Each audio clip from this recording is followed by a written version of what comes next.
안녕하세요, 리글입니다. 제가 렌즈 교환식 미러리스 카메라를 처음 입문으로 GV-E10 마크2를 구매하면서 지금까지 이것저것 세팅하고 잘 사용 중인데요. 그거에 대한 건 다음에 다루어 보고, 이번 영상에서는 이 소니 크롭바디에 영상 촬영용으로 사용하기 좋을 가성비 단렌즈를 꼽아보려고 합니다. 저는 사진은 아예 안 찍어요. 이 카메라는 영상 촬영만 하는 용도예요. 렌즈 교환식 크롭 카메라를 처음 구매한다면 보통은 이 번들 렌즈부터 시작하게 되잖아요. 번들 렌즈도 가볍고 작고 파워줌이 되고 라이트한 사용자에게는 충분히 좋은 것 같아요. 그렇지만 촬영 용도에 따라 이 번들 렌즈가 아쉬울 수 있죠. 저는 줌할 때 조리개 값이 변하는 가변 조리개가 가장 아쉽더라고요. 쉽게 말하면 줌하면 어두워져요. 그래서 렌즈를 추가하려고 알아보니까 줌 렌즈냐 단 렌즈냐, 줌 렌즈면 가변 조리개냐 고정 조리개냐, 단 렌즈면 몇 미리가 좋을까, 조리개 값은 어느 정도가 좋을까, 줌 렌즈든 단 렌즈든 렌즈 손떨방이 있나 없나 고민하게 됩니다.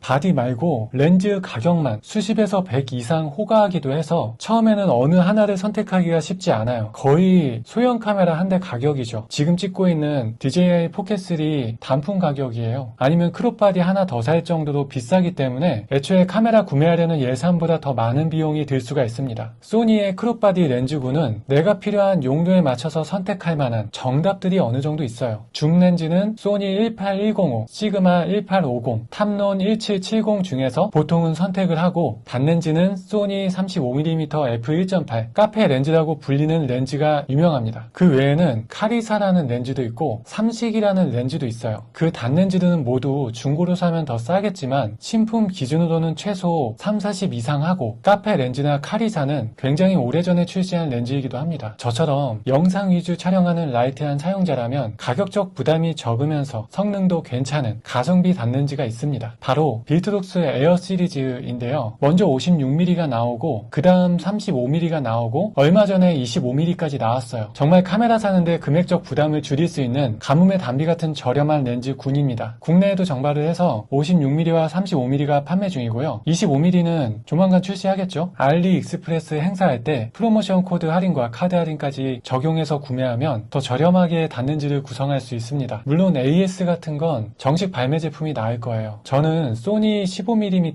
f1.4 렌즈도 있는데요. 중고로 사긴 했는데 새거 가격이 빌트록스 에어 3종을 모두 사고도 남아요. 물론 이 렌즈가 더 좋긴 합니다.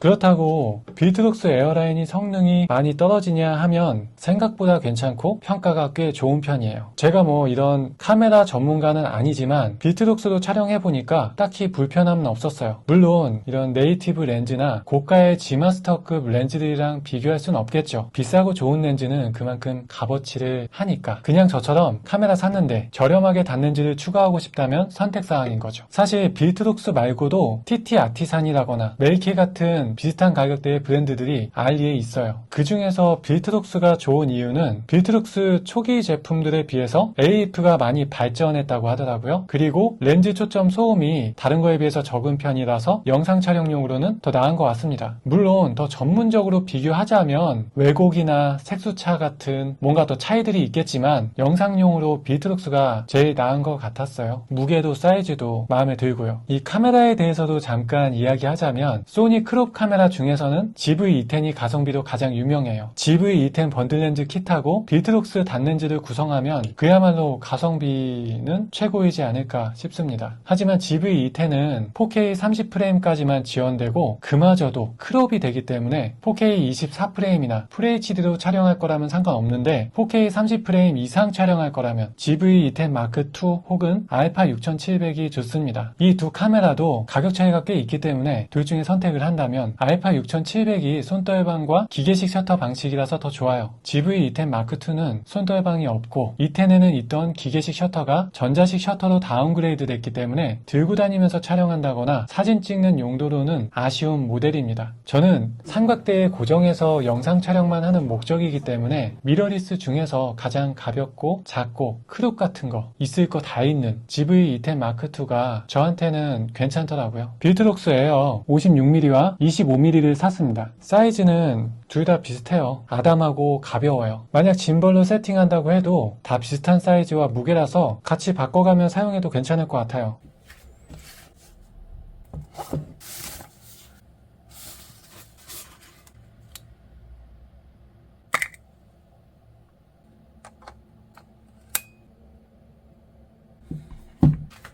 이제부터 같은 위치에서 15mm, 25mm, 56mm 모두 촬영해 보겠습니다. 15mm는 광각 닿는지에 속하죠. 풀프레임으로 환산하면 22.5mm 렌즈입니다. 금액은 부담이 되지만 첫 닿는지로서 투자를 좀 했습니다. 실제로 사용해 보니까 그 전에 사용했던 소형 카메라하고는 비교가 안 될 정도로 훨씬 결과물이 좋았어요.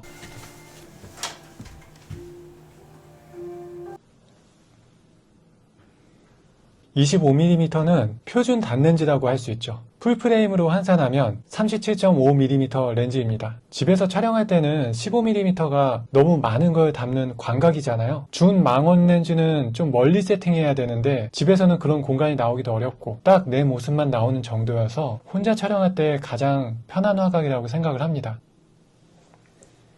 56mm는 줌 망원 렌즈라고 할 수 있죠. 풀프레임으로 환산하면 84mm 렌즈인데요. 정말 부담스러운 클로즈업이네요. 망원 촬영할 때 하나쯤 있어도 괜찮을 것 같은데 제가 잘 사용할 수 있을지는 모르겠어요. 세 가지 렌즈를 같은 거리에서 촬영해 봤는데요. 여러분들은 어떤 렌즈가 화각이 마음에 드시나요? 지금 촬영하고 있는 건 DJI 포켓 3인데 15mm하고 거의 화각이 비슷한 것 같아요. 지금 포켓 3는 글래머 효과를 적용해서 다운받을 겁니다. 소니 카메라로 찍은 건 전부 다 소프트 스킨을 적용해서 촬영을 했습니다. 이 빌트록스 렌즈의 아쉬운 점은 초점 고정 버튼이 없다는 거? 저는 잘 모르겠어요. 초보자 입장에서 제가 제일 아쉬운 건 들고 다니면서 영상용으로 촬영했을 때 렌즈 딸방이 없어서 아쉽습니다. 하지만 가격 생각하면 모두 가만히 되죠. 제가 이렇게 빌트록스 에어에 대해서 이야기를 해봤는데요. 국내 정발한 빌트록스를 구매해도 다른 렌즈에 비해 부담이 크지 않고 알리익스프레스 행사할 때 구매하면 조금 더 저렴한 가격으로 단렌즈를 찍먹해 보실 수 있을 겁니다. 더보기란에 링크를 해두겠습니다. 크롭바디 영상 촬영용 렌즈 구입하시는데 참고가 되셨길 바라면서 이만 영상을 마치겠습니다. 도움이 되셨다면 좋아요와 구독, 알람 설정까지